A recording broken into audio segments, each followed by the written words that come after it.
There is a man asleep in a bed right now, under a wave that is 50 feet tall, not near it, not approaching it.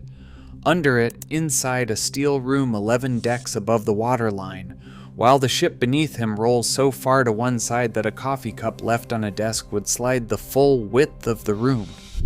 He is not awake. He is not afraid. He is off shift, and in about 4 hours he will get up, put on his boots, and go stand watch on a bridge that is being hit by spray 15 stories above sea level. This is the North Pacific in January, and this is an ordinary night for the crew of a container ship, the length of 3 football fields. My name doesn't matter for this story. What matters is what's happening inside that hull, while the ocean outside is trying to take it apart. Cargo ships do not sail into hurricanes. That part is true, and any sailor will tell you the same thing.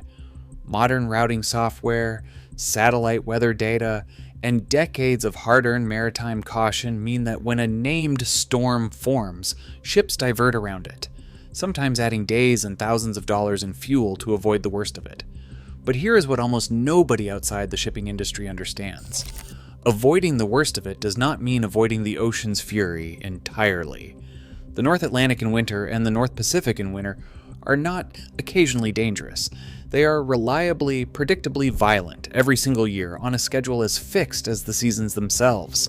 Waves of 40, 50, even 60 feet are not freak events out there. They are Tuesday. The technical term sailors use is significant wave height, and in the North Pacific between November and March, a significant wave height of 12 to 15 meters, roughly 40 to 50 feet, is recorded routinely. Individual rogue waves within that sea state can rise far higher than the average, sometimes more than double. A modern container ship, which can be over 400 meters long and weigh more than 200,000 tons when fully loaded, does not simply ride over these waves the way a small boat might. It punches through some of them, slams down off others, and twists along its own length in a motion naval architects call torsional flexing, a word that should unsettle anyone who has never thought about the fact that the ship itself is bending. And inside that bending, slamming, rolling steel hull, there are crew members asleep. The reason this is possible at all comes down to one piece of engineering most passengers, if cargo ships carried passengers, would never think to ask about. The accommodation block. On a modern container ship, the crew quarters sit at the stern, stacked above the engine room, rising as high as a 10 or 12-story building. Every bed in that structure is mounted on a system designed around a single problem. How do you let a human body sleep through motion that would otherwise throw them onto the floor?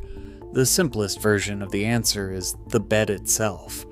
Many ship bunks include a raised lip along the open side, sometimes 20 to 30 centimeters high, essentially turning the mattress into a shallow tray.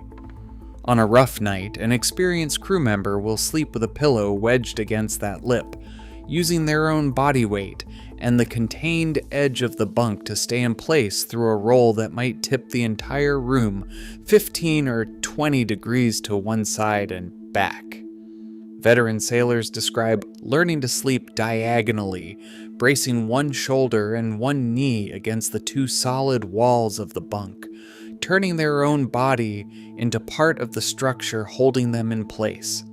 The cabins themselves are positioned deliberately. The closer a cabin is to the ship's center of gravity, both side to side and along its length, the less violent the motion inside it. Senior officers who need the most reliable rest to make critical decisions are often given quarters nearer the ship's midpoint and lower in the accommodation block for exactly this reason. It is not a hierarchy of comfort for comfort's sake. It is a hierarchy built around whose judgment the ship cannot afford to lose to exhaustion or seasickness. Then there is the furniture, all of which is secured in a way that looks almost absurd until you understand why. Drawers have latches that hold them shut against a 30-degree roll. Chairs are bolted to the floor. Desks have raised lips along every edge. The the same design as the bunks to keep a laptop or a cup of tea from sliding off during a swell. Cabinets close with a positive latch rather than relying on gravity or friction, because gravity, on a night like the one in this story, cannot be trusted to point in any particular direction for more than a few seconds at a time. The galley, the ship's kitchen, may be the single most over-engineered room on board relative to its size. Pots are secured to the stovetop with clamps or raised rims. Plates and cups are often kept in cabinets with sliding doors and lips rather than open shelves. Cooking in genuinely heavy weather sometimes stops entirely, with crews switching to pre-made meals that don't require anyone to stand over an open flame while the floor is moving unpredictably beneath them. The cooks on these ships are, in a very literal sense, working in a kitchen that is trying to throw them across the room. None of this engineering eliminates the experience of the storm. Crew members describe specific learned techniques for getting through the worst nights. Lying flat rather than sitting, because a body lying down has a lower center of gravity and less far to fall. Keeping a hand or foot in contact with a fixed surface at all times, even while trying to sleep, an unconscious habit many sailors develop within their first few years at sea. Eating small amounts frequently rather than full meals, because a full stomach in a rolling ship is a fast route to seasickness, and a sick crew member is a crew member who cannot stand watch. The psychological dimension matters as much as the physical engineering. Naval researchers who study isolated and extreme environments, the same broad category that includes Antarctic stations and submarines, have found that experienced crews develop something close to a learned indifference to motion that would alarm a first-time passenger. A new cadet on their first North Pacific winter crossing may lie awake for the entire transit, gripping the edge of their bunk, certain that the next roll will be the one the ship does not recover from.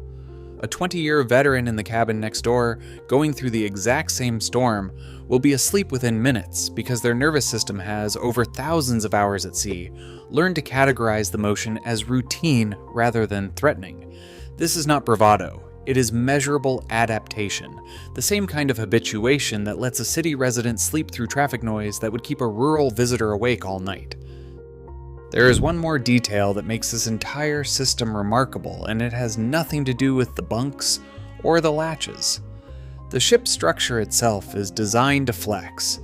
Container ships are built with calculated flexibility along their length, allowed to bend several feet over their full size in heavy seas, because a hull rigid enough to resist all bending would crack under the stress instead.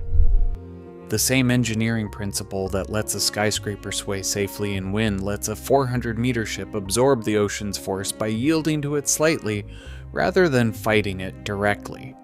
The crew sleeping above the engine room are, in effect, resting inside a structure that is quietly, continuously bending around them all night by design so that it does not break.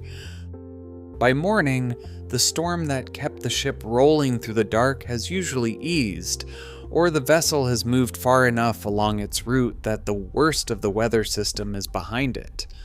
The crew member who slept through 50-foot waves wakes up, checks the weather report for the next 12 hours, and goes to stand his watch. He does not think of the night as remarkable. To him, it was simply January in the North Pacific, the same as it was last year and the year before that. The ocean has not changed.